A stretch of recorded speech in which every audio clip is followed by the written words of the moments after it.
ನಂಬಿಕೆ, ದೀಕ್ಷಾ ಸ್ನಾನ ಮತ್ತು ಮಹಾ ಆಜ್ಞೆ. ಮಾರ್ಕನ ಬರೆದ ಸುವಾರ್ತೆ 16ನೇ ಅಧ್ಯಾಯ ವಚನ 16ರಿಂದ 20ರವರೆಗೆ ನಾವು ನೋಡೋಣ್ರಿ. ಮಾರ್ಕನ ಬರೆದ ಸುವಾರ್ತೆ 16ನೇ ಅಧ್ಯಾಯ ವಚನ 16ರಿಂದ 20ರವರೆಗೆ. ನಂಬಿಕೆ, ದೀಕ್ಷಾ ಸ್ನಾನ ಮತ್ತು ಮಹಾ ಆಜ್ಞೆ ಬಗ್ಗೆ, ಇದ್ರ ಬಗ್ಗೆ ನಾವು ಸ್ವಲ್ಪ ಮಟ್ಟಿಗೆ ಧ್ಯಾನ ಮಾಡೋಣ. ಅದಕ್ಕಿಂತ ಮುಂಚಿತವಾಗಿ ನಮ್ಮ ತಲೆಗಳನ್ನು ತಗ್ಗಿಸಿಕೊಂಡು ಪ್ರಾರ್ಥನೆ ಮಾಡಿಕೊಳ್ಳೋಣ. ಮಹಾಪರಿಶುದ್ಧನಾಗಿರುವಂತ ನಮ್ಮ ಪರಲೋಕ ತಂದೆಯಾದ ದೇವರೇ, ನಿಮ್ಮ ಘನವುಳ್ಳ ನಾಮಕ್ಕಾಗಿ ನಾವು ಸ್ತೋತ್ರ ಮಾಡುತ್ತೇವೆ ಸ್ವಾಮಿ. ನೀವು ಸರ್ವಶಕ್ತನು, ಸರ್ವಜ್ಞಾನಿ, ಸರ್ವವ್ಯಾಪಿ, ಸರ್ವಸೃಷ್ಟಿಗೆ ಯಜಮಾನನಾಗಿರುವಂತ ದೇವರೇ, ನಿಮಗೆ ಸ್ತೋತ್ರ. ಗತಿಸಿ ಹೋಗಿರ್ತಕ್ಕಂಥ ರಾತ್ರಿ ವೇಳೆಯಲ್ಲಿ ನಮಗೆ ಸುಖಕರವಾದ ನಿದ್ರೆಯನ್ನು ಕೊಟ್ಟು ನೂತನ ದಿನವನ್ನು ಕೊಟ್ಟಿದ್ದಕ್ಕಾಗಿ ನಿಮಗೆ ಸ್ತೋತ್ರ ಸ್ವಾಮಿ. ಈ ನೂತನವಾಗಿರತಕ್ಕಂಥ ದಿನದಲ್ಲಿ ನಿಮ್ಮ ಪ್ರಿಯ ಮಕ್ಕಳಾದ ನಾವೆಲ್ಲರೂ ಕೂಡ ಸ್ವಾಮಿ ಆನ್ಲೈನ್ ನಲ್ಲಿ ಕೂಡಿಕೊಂಡು ನಿಮ್ಮ ವಾಕ್ಯಗಳನ್ನು ಧ್ಯಾನ ಮಾಡಲಿಕ್ಕೆ ಕೊಟ್ಟಂತ ಮಹೋನ್ನತ ಕೃಪೆಗಾಗಿ ನಿಮಗೆ ಸ್ತೋತ್ರ ಮಾಡುತ್ತೇವೆ ಸ್ವಾಮಿ. ಲೋಕರಕ್ಷಕನಾಗಿರುವಂತ ದೇವರೇ, ನಿಮಗೆ ಸ್ತೋತ್ರ. ಈಗ ಕರ್ತ ನಿಮ್ಮ ವಾಕ್ಯಗಳನ್ನು ಧ್ಯಾನ ಮಾಡುವಾಗ ಪರಿಶುದ್ಧಾತ್ಮನ ಮೂಲಕ ನನ್ನನ್ನು ಮತ್ತು ನಮ್ಮನ್ನು ತುಂಬಿಸು, ನಡೆಸು, ಬಲಪಡಿಸು. ನಮ್ಮ ಪ್ರಾರ್ಥನೆ ಕೇಳಿದಕ್ಕಾಗಿ ಸ್ತೋತ್ರ ಮಾಡುತ್ತಾ ಯೇಸುವಿನ ಹೆಸರಿನಲ್ಲಿ ಪ್ರಾರ್ಥಿಸಿ ಬೇಡಿಕೊಳ್ತೇನೆ ತಂದೆ. ದೇವರಿಗೆ ಸ್ತೋತ್ರ ಉಂಟಾಗಲಿ. ಯೇಸು ಕ್ರಿಸ್ತನು ಒಂದು ಕೊನೆಯ ದಿನಮಾನಗಳಲ್ಲಿ ಇದ್ದಂತ ಸಂದರ್ಭದಲ್ಲಿ ನಡೆದಿರ್ತಕ್ಕಂಥ ಘಟನೆ ಬಗ್ಗೆ ನಾವು ನೋಡ್ತಾ ಇದ್ದೀವಿ. ಯೇಸು ಕ್ರಿಸ್ತನು 3.5 ವರ್ಷಗಳ ಪರ್ಯಂತರ ಸೇವೆ ಮಾಡಿ ಆತನ ಸತ್ತು ಓಣಲ್ಪಟ್ಟು ತಿರುಗಿ ಮೃತ್ಯುಂಜಯನ ಗೆದ್ದ ಮೇಲೆ ಕೊನೆಯ ದಿನಗಳಲ್ಲಿ ನಡೆದಿರತಕ್ಕಂಥ ಘಟನೆಗಳು, ಕೊನೆಯ ದಿನಮಾನಗಳಲ್ಲಿ ಯೇಸು ಕ್ರಿಸ್ತನು ತನ್ನ ಶಿಷ್ಯರಿಗೆ ಬೋಧಿಸಿರ್ತಕ್ಕಂಥ ಕೆಲವು ಮಾತುಗಳನ್ನು ನಾವೀಗ ಧ್ಯಾನ ಮಾಡೋಣ. ಯೇಸು ಕ್ರಿಸ್ತನು ತನ್ನ ಶಿಷ್ಯರಿಗೆ ಸುವಾರ್ತೆಯನ್ನು ಸಾರಲು ಕಳುಹಿಸುವಾಗ ನಂಬಿಕೆ ಬಗ್ಗೆ, ರಕ್ಷಣೆಯ ಬಗ್ಗೆ ಮತ್ತು ದೀಕ್ಷಾ ಸ್ನಾನದ ಬಗ್ಗೆ ಶ್ರೇಷ್ಠವಾಗಿರ್ತಕ್ಕಂಥ ಒಂದು ಆಜ್ಞೆಯನ್ನು ಕೂಡ ಕೊಡ್ತಾನೆ. ಶ್ರೇಷ್ಠವಾಗಿರ್ತಕ್ಕಂಥ ಒಂದು ಆಜ್ಞೆ. ದೇವರು ತನ್ನ ಶಕ್ತಿಯಿಂದ ಕೆಲವೊಂದು ಸೂಚಕ ಕಾರ್ಯಗಳ ಮೂಲಕ ಸುವಾರ್ತೆಯನ್ನು ಕೂಡ ಆತನು ದೃಢಪಡಿಸುತ್ತೇನೆ ಎಂಬುದನ್ನು ಯೇಸು ಸ್ವಾಮಿ ಅವರು ಹೇಳ್ತಾರೆ. ಅಂದ್ರೆ ನೀವು ಸುವಾರ್ತೆಯನ್ನು ಸಾರುತ್ತಾ ಕೂಡ ಕೆಲವು ಸಂದರ್ಭಗಳಲ್ಲಿ ಸೂಚಕ ಕಾರ್ಯಗಳು ಕೂಡ ನಡೆಯುತ್ತವೆ ಎಂಬುದರ ಬಗ್ಗೆ ಯೇಸು ಸ್ವಾಮಿ ಅವರು ಹೇಳ್ತಾರೆ. ಅದನ್ನ ಈಗ ನಾವು ನೋಡೋಣ. 16ನೇ ಅಧ್ಯಾಯ 16ನೇ ವಚನಕ್ಕೆ ನಾವು ಬರೋಣ. ಮಾರ್ಕನ ಬರೆದ ಸುವಾರ್ತೆ 16ನೇ ಅಧ್ಯಾಯ 16ನೇ ವಚನ ಹೀಗೆ ಬರೆಯಲ್ಪಟ್ಟಿದೆ: ನಂಬಿ ದೀಕ್ಷಾ ಸ್ನಾನ ಮಾಡಿಸಿಕೊಳ್ಳುವವನು ರಕ್ಷಣೆ ಹೊಂದುವನು, ನಂಬದೆ ಹೋಗುವವನು ದಂಡನೆಗೆ ಗುರಿಯಾಗುವನು ಎಂಬುದರ ಬಗ್ಗೆ ನಾವು ನೋಡ್ತೀವಿ. ಮನುಷ್ಯನು ನಂಬಿಕೆಯಿಂದಲೇ ರಕ್ಷಣೆ ಹೊಂದುತ್ತಾನೆ. ನಾವು ನಂಬಿದ್ದೇವೆಂಬುದನ್ನು ಸಾರ್ವಜನಿಕವಾಗಿ ಸಿದ್ಧಾಂತಪಡಿಸಲು ದೀಕ್ಷಾ ಸ್ನಾನ ಹೊಂದುವುದು ಕೂಡ ಅವಶ್ಯಕವಾಗಿದೆ. ಪ್ರೀತಿಯ ದೇವಜನರೇ, ನಾವು ನಂಬಿದ್ದೇವೆ ಅಂತಂತಂದ್ರೆ ನಾವು ಸಾರ್ವಜನಿಕವಾಗಿ ನಾವು ದೀಕ್ಷಾ ಸ್ನಾನ ಕೂಡ ನಾವು ಪಡ್ಕೊಳ್ಬೇಕು, ಅದು ಗೊತ್ತಾಗಬೇಕು ಕೂಡ. ಅಪೊಸ್ತಲನಾಗಿರ್ತಕ್ಕಂಥ ಪೇತ್ರನು ಕೂಡ ಇದನ್ನೇ ಹೇಳಿದ್ದು. 2:38 ಅಪೊಸ್ತಲರ ಕೃತ್ಯ 2:38 ಹೀಗೆ ಅವರು ಹೇಳ್ತಾ ಇದಾರ. ಏನಂತ ಹೇಳ್ತಿದಾರೆ ಅಂತೇಳಿ ನಾವು ನೋಡೋಣ ಈಗ ಸ್ವಲ್ಪ. 2:38 ಅಪೊಸ್ತಲರ ಕೃತ್ಯ 2:38 ನಿಮ್ಮ ಪಾಪಗಳು ಪರಿಹಾರವಾಗುವುದಕ್ಕಾಗಿ ನಿಮ್ಮಲ್ಲಿ ಪ್ರತಿಯೊಬ್ಬರು ದೇವರ ಕಡೆಗೆ ತಿರುಗಿಕೊಂಡು ಯೇಸು ಕ್ರಿಸ್ತನ ಹೆಸರಿನ ಮೇಲೆ ದೀಕ್ಷಾ ಸ್ನಾನ ಮಾಡಿಸಿಕೊಳ್ಳಿರಿ ಎಂಬುದನ್ನು ಇಲ್ಲಿ ಪೇತ್ರನು ಹೇಳುವುದನ್ನು ಕೂಡ ನಾವು ನೋಡ್ತಾ ಇದ್ವಿ. ಅಂದ್ರೆ ನಿಮ್ಮಲ್ಲಿ ಪ್ರತಿಯೊಬ್ಬರು ಕೂಡ ದೇವರ ಕಡೆಗೆ ತಿರುಗಿಕೊಂಡು ದೀಕ್ಷಾ ಸ್ನಾನ ಮಾಡಿಸಿಕೊಳ್ಬೇಕೆಂಬುದಾಗಿ ಇಲ್ಲಿ ಪೇತ್ರನು ಹೇಳ್ತಾ ಇದ್ದ. ಅಂದ್ರೆ ನಾವು ನಂಬುತ್ತೇವಾದರೂ ದೀಕ್ಷಾ ಸ್ನಾನ ಹೊಂದಲು ನಿರಾಕರಿಸಿದರೆ ನಾವಿನ್ನೂ ಆವಿಧೇಯರಾಗಿದ್ದೇವೆ ಎಂದರ್ಥ. ಮತ್ತು ಈ ಕಾರಣದಿಂದ ನಮ್ಮ ನಂಬಿಕೆ ಸುಳ್ಳಾದದ್ದೆಂಬುದನ್ನು ಕೂಡ ನಾವೇ ತೋರ್ಪಡಿಸಿಕೊಳ್ತೇವೆ, ಬೇರೇನಿಲ್ಲ. ನಾವು ನಂಬಿದ್ದೇವೆ, ದೀಕ್ಷಾಸ್ನಾನ ಹೊಂದಲಿಕ್ಕೆ ನಾವು ನಿರಾಕಾರ ಮಾಡ್ತಿದ್ದೇವೆ ಅಂತಂದ್ರೆ ನಾವು ಯೇಸು ಕ್ರಿಸ್ತನಿಗೆ ಅವಿಧೇಯರಾಗಿದ್ದೇವೆ ಮತ್ತು ನಮ್ಮ ನಂಬಿಕೆ ಕೂಡ ಅದು ಸುಳ್ಳಾದದ್ದು ಎಂಬುದಾಗಿ ಅದರ ಅರ್ಥ. ಹಾಗಾಗಿ ವಿಧೇಯತಿಲ್ಲದ ನಂಬಿಕೆ ಅದು ನಿಜವಾದ ನಂಬಿಕೆ ಅಲ್ಲವೇ ಅಲ್ಲ. ವಿಧೇಯತಿರಲಾರದಂತ ನಂಬಿಕೆ ಅದು ನಿಜವಾದ ನಂಬಿಕೆ ಅಲ್ಲವೇ ಅಲ್ಲ. ಹಾಗಾಗಿ ಕರ್ತನಲ್ಲಿ ಪ್ರೀತಿಯುಳ್ಳ ದೇವ ಜನರೇ,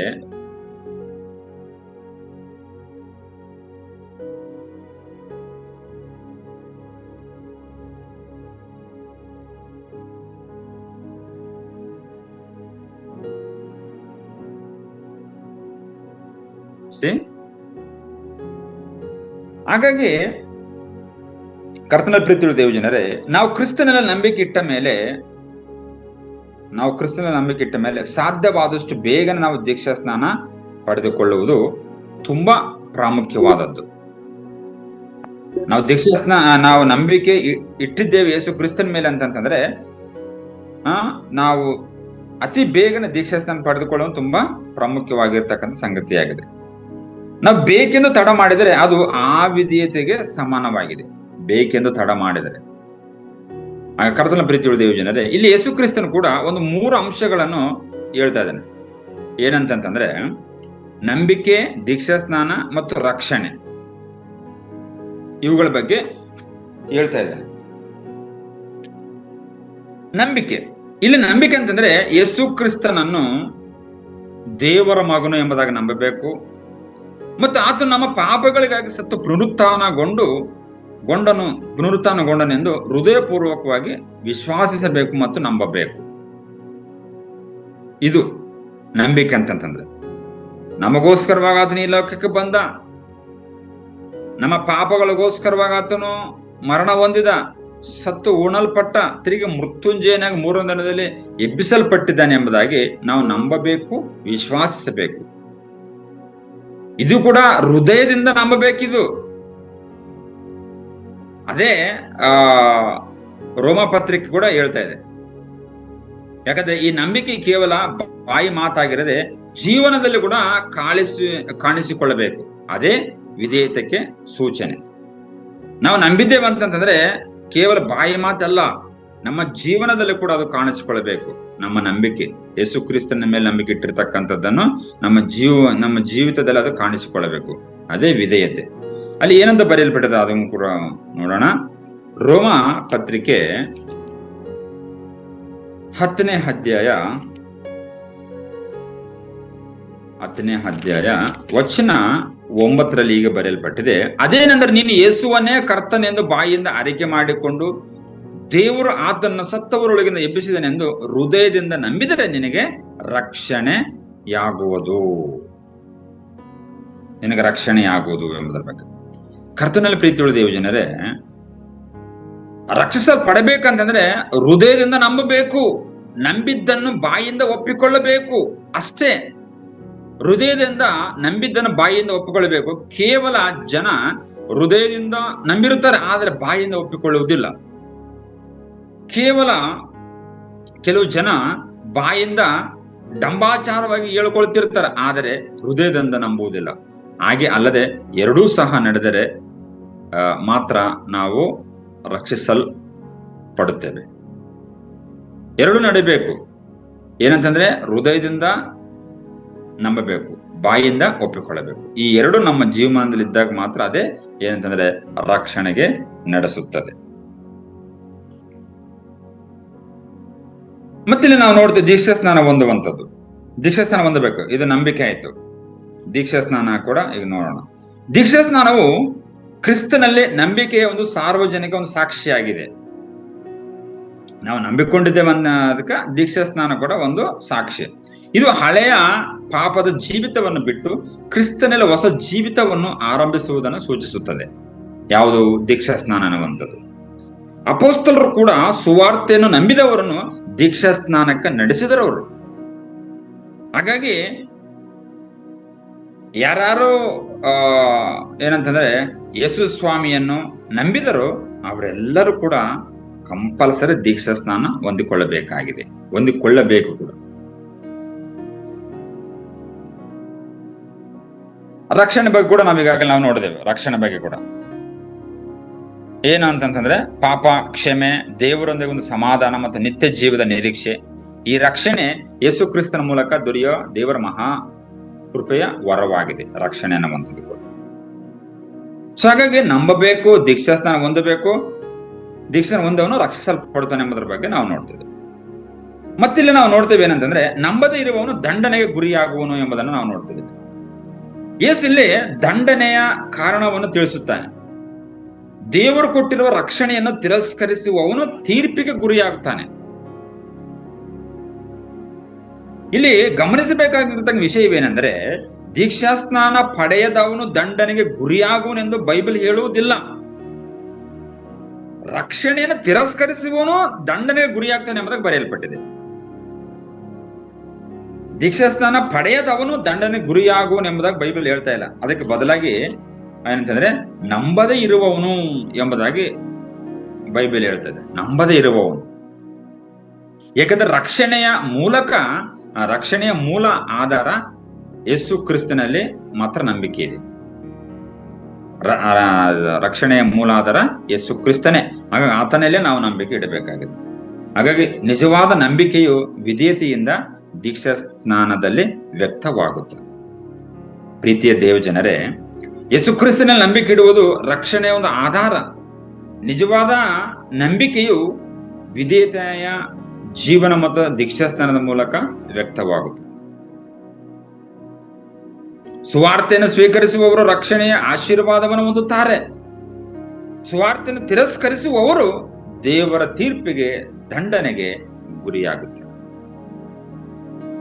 ಹಾಗಾಗಿ ಯೇಸು ಕ್ರಿಸ್ತನು ತನ್ನ ಶಿಷ್ಯರಿಗೆ ಹೇಳಿರ್ತಕ್ಕಂಥ ಏನಂದ್ರೆ ಈ ವಿಚಾರಗಳೇ ಸುವಾರ್ತೆಯನ್ನು ಸ್ವೀಕರಿಸಬೇಕು. ಸ್ವೀಕರಿಸಿದವನು ರಕ್ಷಣೆಯ ಒಂದು ಆಶೀರ್ವಾದವನ್ನು ಹೊಂದುತ್ತಾನೆ.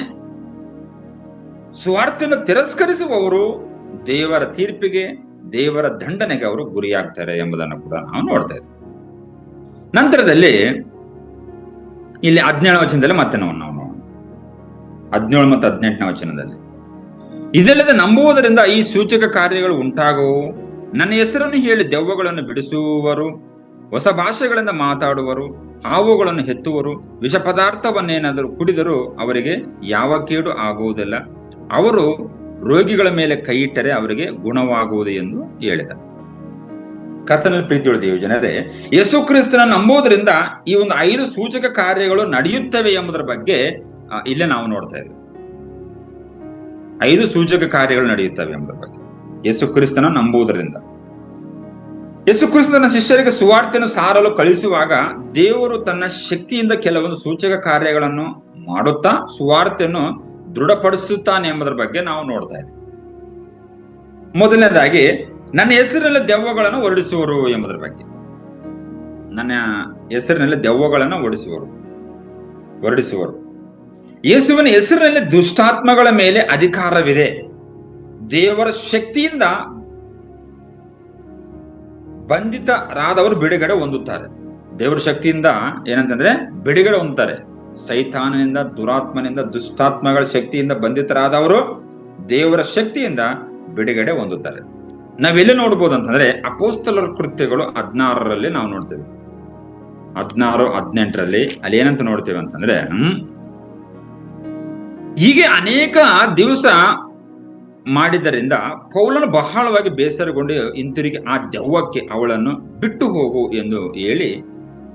ಹೋಗು ಎಂದು ಯೇಸು ಕ್ರಿಸ್ತನ ಹೆಸರಿನಲ್ಲಿ ನಿನಗೆ ಅಪ್ಪಣೆ ಕೊಡುತ್ತೇನೆ ಎಂದು ಹೇಳಿದನು. ಅದೇ ಗಳಿಗೆಯಲ್ಲಿ ಅದು ಬಿಟ್ಟು ಹೋಯಿತು. ಇಲ್ಲಿ ನಾವೇನ್ ನೋಡ್ತೀವಿ ಅಂತಂದ್ರೆ ಗಾರುಡ ಗಾತಿಗೆ ದೆವ್ವ ಹಿಡಿದಿರ್ತದೆ. ದೆವ್ವ ಅಪೊಸ್ತಲನಾಗಿರ್ತಕ್ಕಂಥ ಪೌಲನು ಆ ದೆವ್ವಕ್ಕೆ ಈ ರೀತಿ ಸೂಚನೆ ಕೊಡ್ತಾ ಇದ್ದಾನೆ. ನೀನು ಯೇಸು ಕ್ರಿಸ್ತನ ಹೆಸರಿನಲ್ಲಿ ಬಿಟ್ಟು ಹೋಗು ಎಂಬುದಾಗಿ ಅಪ್ಪಣೆ ಕೊಟ್ಟ ತಕ್ಷಣವಾಗಿ ಆ ಒಂದು ದೆವ್ವ ಅನ್ನುವಂಥದ್ದು ಬಿಟ್ಟು ಹೋಯ್ತು ಎಂಬುದರ ಬಗ್ಗೆ ನಾವು ನೋಡ್ತೇವೆ. ಇದು ಯೇಸು ಸ್ವಾಮಿ ಅವರು ಕೂಡ ಹೇಳಿರ್ತಕ್ಕಂಥದ್ದು. ನನ್ನ ಹೆಸರಿನಲ್ಲಿ ನೀವು ದೆವ್ವಗಳನ್ನು ಕೂಡ ನೀವು ಹೊರಡಿಸಬಹುದು ಎಂಬುದರ ಬಗ್ಗೆ. ನಂತರದಲ್ಲಿ ಮತ್ತೆ 2ನೇ ಮಾತನ್ನು ಹೇಳ್ತಾರೆ ಯೇಸು ಸ್ವಾಮಿ ಅವರು, ಹೊಸ ಹೊಸ ಭಾಷೆಗಳನ್ನು ಮಾತಾಡುತ್ತಾರೆ ಎಂಬುದರ ಬಗ್ಗೆ. ಹೊಸ ಹೊಸ ಭಾಷೆಗಳನ್ನು ಪರಿಶುದ್ಧಾತ್ಮರ ಕಾರ್ಯದಿಂದ ದೇವರು ಕೆಲವರಿಗೆ ಹೊಸ ಭಾಷೆಗಳನ್ನು ಮಾತಾಡುವ ಒಂದು ವರವನ್ನು ಕೂಡ ಕೊಡ್ತಾನೆ ಎಂಬುದರ ಬಗ್ಗೆ ಕೂಡ ನಾವು ನೋಡ್ತೇವೆ. ಅಂದ್ರೆ ಹೊಸ ಹೊಸ ಭಾಷೆಗಳ ಕಡ್ಡಾಯವಾಗ ಮಾತಾಡ್ಲೇಬೇಕು, ಮಾತಾಡಬಾರದು ಎಂಬುದಾಗಿ ಏನಿಲ್ಲ. ಆದ್ರೆ ಕೆಲವು ಸಂದರ್ಭಗಳಲ್ಲಿ ಪರಿಶುದ್ಧಾತ್ಮ ದೇವರು ಏನಂತಂದ್ರೆ ಸೇವಕರಿಗೆ ಒಂದು ಹೊಸದಾಗಿ ಮಾತನಾಡುವಂತ ಭಾಷೆನೂ ಕೂಡ ಕೊಡ್ತಾನೆ ಎಂಬುದ್ರ ಬಗ್ಗೆ ಇಲ್ಲಿ ಯೇಸು ಸ್ವಾಮಿ ಅವರು ಹೇಳ್ತಾ ಇದ್ದಾರೆ. ಇದು ಸುವಾರ್ತೆಯ ಒಂದು ವಿಸ್ತಾರಕ್ಕೂ ಕೂಡ ದೇವರ ಮಹಿಮೆ ಕೂಡ ಉಪಯೋಗವಾಗುತ್ತದೆ. ಅದನ್ನೇ ಕೂಡ ನಾವು ನೋಡ್ಬೋದು. ಅಪೊಸ್ತಲ ಕೃತ್ಯ 2:4 ಕೂಡ ಅಲ್ಲಿ ಏನಂತ ಬರೆಯಲ್ಪಟ್ಟಿದೆ ಅಂತಂದ್ರೆ, ಆಗ ಅವರೆಲ್ಲರೂ ಪವಿತ್ರಾತ್ಮ ಭರಿತರಾಗಿ ಆ ಆತ್ಮ ತಮ್ಮ ತಮಗೆ ನುಡಿಯುವ ಶಕ್ತಿಯನ್ನು ಕೊಡುವ ಪ್ರಕಾರ ಬೇರೆ ಬೇರೆ ಭಾಷೆಗಳಿಂದ ಮಾತನಾಡುವುದಕ್ಕೆ ಪ್ರಾರಂಭಿಸಿದರು ಎಂಬುದನ್ನು ನಾವು ನೋಡ್ತೀವಿ. ಅಂದ್ರೆ ಅವರು ಬೇರೆ ಬೇರೆ ಭಾಷೆಗಳನ್ನು ಕೂಡ ಮಾತಾಡಿದ್ರು, ನಾವು ನೋಡ್ತಾ ಇದ್ದೀವಿ. ನಂತರದಲ್ಲಿ 3ನೇ ಒಂದು ಪಾಯಿಂಟ್ ಏನಿದೆ ಅಂದ್ರೆ ಅದರಲ್ಲಿ ಹಾವುಗಳನ್ನು ಕೂಡ ಕೈಯಲ್ಲಿ ಎತ್ತಿಕೊಳ್ಳುವರು ಎಂಬುದರ ಬಗ್ಗೆ. ಹಾವುಗಳನ್ನು ಕೂಡ ಕೈಯಲ್ಲಿ ಎತ್ತಿಕೊಳ್ಳುವರು. ಇದರ ಅರ್ಥ ಉದ್ದೇಶಪೂರ್ವಕವಾಗಿ ಹಾವನ್ನು ಕೈಯಲ್ಲಿ ಹಿಡಿಯಬೇಕು ಎಂಬುದಲ್ಲ. ದೇವರ ಸೇವೆಯಲ್ಲಿ ಇದ್ದಾಗ ಆಕಸ್ಮಿಕವಾಗಿ ಅಪಾಯ ಬಂದರೂ ಕೂಡ ದೇವರು ಕಾಪಾಡುತ್ತಾನೆ ಎಂದು ಒಂದು ಸೂಚನೆ ಇದೆ ನಮಗೆ. ಯಾಕಂದ್ರೆ ಮತ್ತೆ ಬೈಬಲ್ ಅಲ್ಲಿ ಕೂಡ ನಾವು ನೋಡ್ತೇವೆ. ಅಪೊಸ್ತಲರ ಕೃತ್ಯ 28 ಅಲ್ಲಿ 3ರಲ್ಲೂ ಕೂಡ ನಾವೇನ್ ನೋಡ್ತೇವೆ ಅಂತಂದ್ರೆ, ಒಂದು ಸಾರಿ ಪೌಲನಿಗೂ ಕೂಡ 28:3ರಲ್ಲಿ ಪೌಲನು ಒಂದು ಒರೆ ಕಟ್ಟಿಗೆಯನ್ನು ಕೂಡಿಸಿ ಬೆಂಕಿಯ ಮೇಲೆ ಹಾಕಲು ಆ ಕಾವಿನ ದೆಸೆಯಿಂದ ಒಂದು ಹಾವು ಹೊರಗೆ ಬಂದು ಅವನ ಕೈಯನ್ನು ಬಿಗಿಯಾಗಿ ಹಿಡಿದುಕೊಂಡಿತು ಎಂಬುದನ್ನು ಕೂಡ ನಾವು ನೋಡ್ತಾ ಇದ್ದೇವೆ. ಹಾಗಾಗಿ ಕೆಲವು ಸಂದರ್ಭಗಳಲ್ಲಿ ಏನಂದ್ರೆ ದೇವರ ಸೇವೆಯಲ್ಲಿ ಇದ್ದಾಗ ಆಕಸ್ಮಿಕವಾಗಿರ್ತಕ್ಕಂಥ ಕೆಲವೊಂದು ಘಟನೆಗಳು ನಡೆದರೂ ಕೂಡ ದೇವರು ಕಾಪಾಡುತ್ತಾನೆ ಎಂಬುದರ ಬಗ್ಗೆ ನಾವು ತಿಳ್ಕೊಳ್ಬೇಕಾಗಿದೆ. ಹಾಗಾಗಿ ಇಲ್ಲಿ ಹಾವು ಕೂಡ ಬಿಗಿಯಾಗಿ ಹಿಡ್ಕೊಂಡಿತ್ತು ಎಂಬುದರ ಬಗ್ಗೆ ಬೈಬಲ್ ಹೇಳ್ತಾ ಇದೆ. ಒಂದೆರಡು ಕಚ್ಚಿದ್ರು ಕೂಡ ಕಚ್ಚಿರಬಹುದಲ್ಲಿ. ಹಾಗೆ ಅಂತ ಸಂದರ್ಭದಲ್ಲಿ ದೇವರು ಅವನನ್ನು ಕಾಪಾಡದನೆಂಬುದನ್ನು ಕೂಡ ನಾವು ನೋಡ್ತಿದ್ದೇವೆ.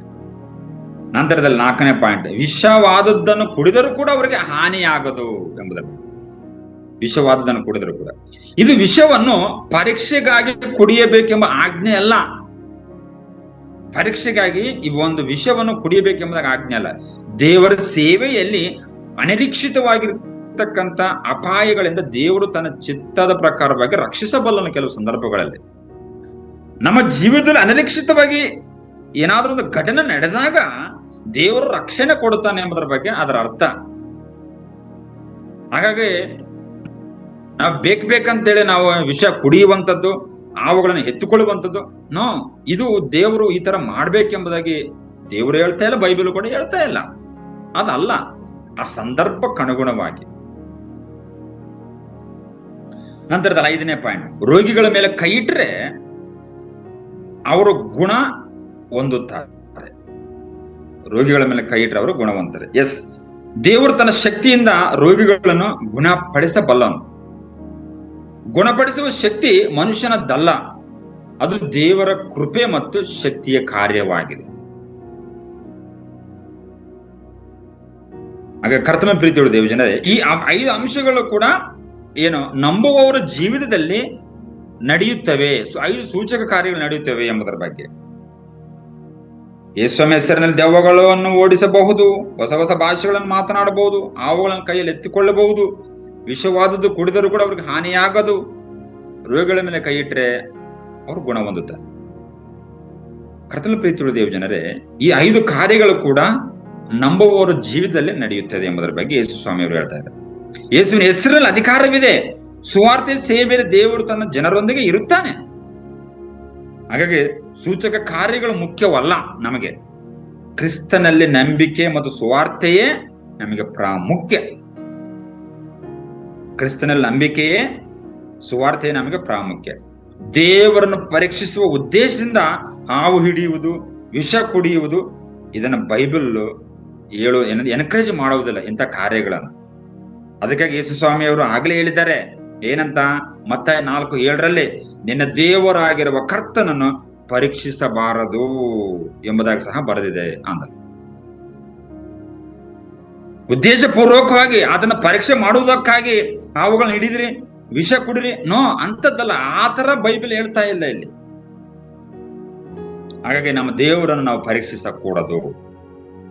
ಸಂದರ್ಭಕ್ಕನುಗುಣವಾಗಿ ಅಂತ ಕಾರ್ಯಗಳು ನಡೆದಾಗ ದೇವರು ಕಾಪಾಡುತ್ತಾನೆ ಎಂಬ ವಿಶ್ವಾಸ, ನಂಬಿಕೆ ನಮಗೆ ಇರಬೇಕು.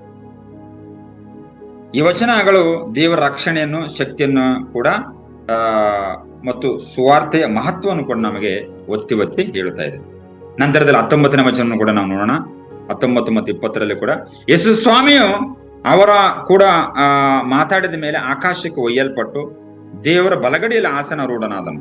ಇತ್ತಲಾಗ ಅವರು ಹೊರಟು ಹೋಗಿ ಎಲ್ಲೆಲ್ಲಿಯೂ ಸುವಾರ್ತೆಯನ್ನು ಸಾರಿದರು ಮತ್ತು ಕರ್ತನು ಅವರು ಕೂಡ ಕೆಲಸ ಮಾಡುತ್ತಾ ಸೂಚಕ ಕಾರ್ಯಗಳಿಂದ ಸುವಾರ್ತೆಯ ವಾಕ್ಯವನ್ನು ಬಲಪಡಿಸುತ್ತಾ ಇದ್ದನು ಎಂಬುದನ್ನು ನಾವು ನೋಡ್ತಿದ್ವಿ. ಕರ್ತನಲ್ಲಿ ಪ್ರೀತಿಯುಳ್ಳ ದೇವ ಜನರೇ, ಯೇಸು ಕ್ರಿಸ್ತನ ಪುನರುತ್ಥಾನಗೊಂಡ ನಂತರ ಭೂಮಿ ಮೇಲೆ 40 ದಿವಸ ಇದ್ದನು ಎಂಬುದನ್ನು ನಾವು ನೋಡ್ತಾ ಇದ್ದೇವೆ. ಪರಲೋಕಕ್ಕೆ ಯೇಸು ಒಯ್ಯಲ್ಪಟ್ಟು ದೇವರ ಬಲಗಡೆಯಲ್ಲಿ ಕೂತುಕೊಂಡನು. ಅಂದ್ರೆ ಯೇಸು ಕ್ರಿಸ್ತನು ಆತನ ಮಹಿಮೆ, ಅಧಿಕಾರ ಮತ್ತು ರಾಜತ್ವವನ್ನು ಹೊಂದಿದ್ದಾನೆ ಎಂಬುದಾಗಿ ನಮಗೆ ಗೊತ್ತಾಗ್ತಾ ಇದೆ. ಯೇಸು ಯಾವ ತರ ಹೋದನು ಅದೇ ರೀತಿ ಲೋಕದ ಅಂತ್ಯದಲ್ಲಿ ಕೂಡ ತಿರುಗಿ ಬರ್ತಾನೆ ಎಂಬುದರ ಬಗ್ಗೆ ಕೂಡ ಬೈಬಲ್ ನಮಗೆ ಹೇಳ್ತಾ ಇದೆ. ಯೇಸುವಿನ ಶಿಷ್ಯರು ಆತನ ಮಹಾ ಆಜ್ಞೆಯಂತೆ ಎಲ್ಲೆಡೆ ಹೋಗಿ ಸುವಾರ್ತೆಯನ್ನು ಸಾರಿದರು.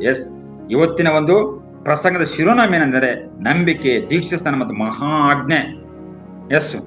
ಮಾರ್ಕ 16:16 ಇದು ಮಹಾ ಆಜ್ಞೆ. ಇದು ಪ್ರತಿಯೊಬ್ಬರಿಗೆ ಏನಂತಂದ್ರೆ ಇದು ಆಜ್ಞೆ. ಇದು ಪ್ರತಿಯೊಬ್ಬ ವಿಶ್ವಾಸಿಗೂ, ಸೇವಕರು ಕೂಡ ಇದೊಂದು ಆಜ್ಞೆ. ಏನಂದ್ರೆ ನೀವು ಜಗತ್ತ ಎಲ್ಲ ಕಡೆಗೆ ನೀವು ಹೋಗಿ ಸುವಾರ್ತೆಯನ್ನು ಸಾರಬೇಕು. ನಂಬಿ ದೀಕ್ಷಾಸ್ನಾನ ಮಾಡಿಸಿಕೊಳ್ಳುವನು ರಕ್ಷಣೆ ಹೊಂದುವನು, ನಂಬದೆ ಹೋಗುವವನು ದಂಡನೆಗೆ ಗುರಿಯಾಗುವನು. ಇದು ಶ್ರೇಷ್ಠವಾಗಿರತಕ್ಕಂಥ ಆಜ್ಞೆ. ಸೊ ನಾವೆಲ್ಲರೂ ಕೂಡ ಸುವಾರ್ತೆ ಸಾರಲ್ಪಡುವುದಕ್ಕೆ ಈ ಆಜ್ಞೆ ಪ್ರಾಮುಖ್ಯವಾಗಿರುವಂಥದ್ದು. ದೇವರು ಅವರನ್ನು ಒಬ್ಬರನ್ನಾಗಿ ಕೂಡ ಬಿಡ್ಲಿಲ್ಲ. ಯೇಸುಸ್ವಾಮಿ ಅವರು ಮೇಲೆ ಹೋದ ಮೇಲೆ ಅವರ ಸೇವೆಯಲ್ಲಿ ಸಂಗಡ ಇದ್ದನು. ಯೇಸು ಕ್ರಿಸ್ತನು ಇಂದೂ ಸಹ ಜೀವಂತನಾಗಿ ಆಳ್ವಿಕೆ ಮಾಡುತ್ತಿದ್ದಾನೆ ನಮ್ಮಲ್ಲಿ. ಪ್ರತಿಯೊಬ್ಬ ವಿಶ್ವಾಸಿಗೂ ಸುವಾರ್ತೆಯನ್ನು ಸಾರುವ ಒಂದು ಜವಾಬ್ದಾರಿ ಕೂಡ ಇದೆ. ಯೇಸು ಕ್ರಿಸ್ತನ ಪರಲೋಕಕ್ಕೆ ಏರಿದರೂ ಕೂಡ ತನ್ನ ಸಭೆಯನ್ನು ಬಿಟ್ಟು ಹೋಗಲಿಲ್ಲ. ಆತನು ಪರಿಶುದ್ಧಾತ್ಮನ ಮೂಲಕ ತನ್ನ ಜನರೊಂದಿಗೆ ಇರುತ್ತಾನೆ. ಹಾಗಾಗಿ ವಿಶ್ವಾಸಿಗಳು ಧೈರ್ಯದಿಂದ ಸುವಾರ್ತೆಯನ್ನು ಸಾರುತ್ತಾ ಕರ್ತನ ಮೇಲೆ ಸಂಪೂರ್ಣ ಭರವಸೆ ಕೂಡ ಇಡಬೇಕು. ಹಾಗಾಗಿ ಇವತ್ತಿನ ಒಂದೇನೆಂದರೆ ನಮ್ಮ ಜೀವನಕ್ಕೆ ಅನ್ವಯಿಸುವಿಕೆಯಲ್ಲಿ ಯೇಸುವಿನೆಲ್ಲ ನಂಬಿಕೆ ಇಡಿ. ಮುಖ್ಯವಾಗಿ ಯೇಸುವಿನಲ್ಲೇ ನಂಬಿಕೆ ಇಡಿ. ಹಾಗಾಗಿ ಯೇಸುವ ಮೇಲೆ ನಮಗೆ ನಂಬಿಕೆ ಇದೆ ಅಂತಂತಂದ್ರೆ ನಾವು ನಂಬಬೇಕು, ದೀಕ್ಷಾಸ್ನಾನ ಹೊಂದಬೇಕು ಮತ್ತು ರಕ್ಷಣೆ ಕೂಡ ನಾವು ಹೊಂದುತ್ತೇವೆ ಎಂಬುದಾಗದ್ರ ಅರ್ಥ. ಅಂತವರ ಜೀವಿತದಲ್ಲಿ ಕೂಡ 5 ಕಾರ್ಯಗಳು ಕೂಡ ನಡೆಯುತ್ತವೆ. ಈಗ ಕೊನೆಯದಾಗಿ ನಾವು ಸುವಾರ್ತಿಕರ ಒಂದು ಜೀವನ ಚರಿತ್ರೆಯನ್ನು ಕೂಡ ನಾವು ನೋಡೋಣ.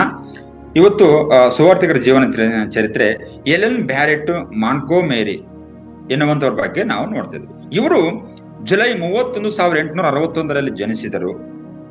ಅಕ್ಟೋಬರ್ 19, 1934ರಲ್ಲಿ ಮರಣಿಸಿದರು ಎಂಬುದನ್ನು ಕೂಡ ನಾವು ನೋಡ್ತಿದ್ವಿ.